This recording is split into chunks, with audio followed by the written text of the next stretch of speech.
Used parts, what to look for and how to buy.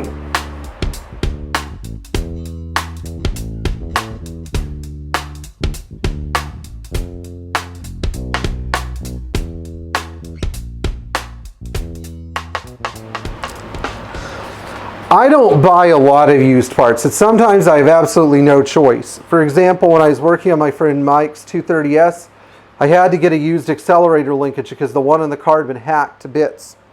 What did I do? Well, I ended up calling my friend Daniel Landeros, who has a massive Mercedes parts trove in Ventura, California, and Daniel had what I needed.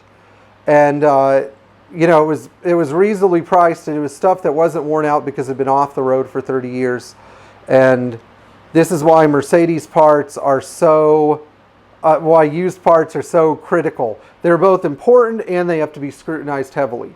Now, if you go on eBay and you deal with parts like Used Auto Services, you wanker, you're a wanker, Used Auto Services. And if you deal with people like that, those are what I call blood parts. They were obtained by breaking up perfectly good cars. So don't buy blood parts. And if you're harvesting Mercedes for blood parts, like that idiot Alex out at oh gosh, I hate it. I hate Alex so much that I forgot the name of Reinvent the Wheel. Dang it.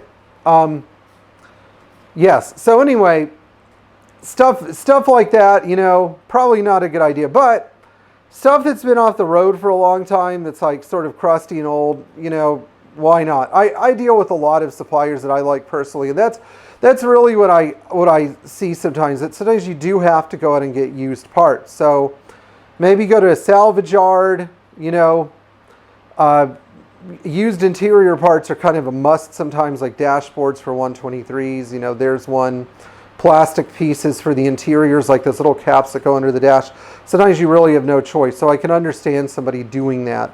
The thing that I really don't like is when you feed the business of people who are butchering cars for a living. Anyway, getting away from that, with used parts, especially parts like fuel distributors or items that tend to wear, like distributor caps, or items like vacuum servos. Those items are wear items, or they're items that are generally not in good shape in cars that were not taken care of. For example, used transmissions, used engines. Unless someone can vouch for the condition of the part, you're just buying a can of worms, because most cars that were broken up for spares were not really very good in the first place and were typically run into the ground. But,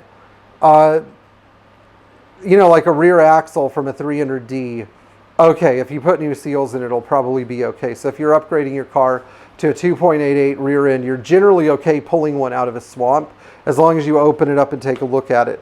With transmissions and fuel distributors, I recommend rebuilding the one you have or buying a rebuilt one from someone who knows what they're doing and not throwing your money away on a used one. So if it handles fuel, or it handles transmission fluid, or if it's got a pressure assembly, don't buy used. Figure out how to rebuild yours or find somebody who can. That's the way it should be done. I don't know how much value I've contributed to the used parts conversation for you, but hopefully this will be a guideline.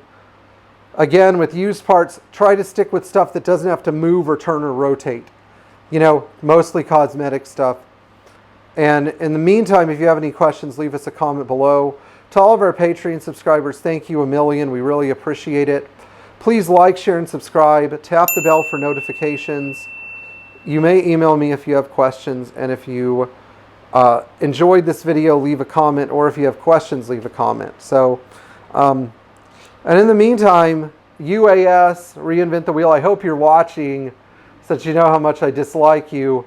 And I know some of you have told me that I should lighten up about Kent. Really, until Kent stops breaking up cars for parts when he shouldn't, you know. I mean, people out in Washington don't know how good they have it. I was just out in Portland, Oregon, and in Washington. Cars out there don't rust. Out on the East Coast, I would kill for cars like the cars they have out there. They are freaking amazing. I go to Portland, the cars don't age. You know, I was in Portland, I saw like 5 123s. The cars don't age.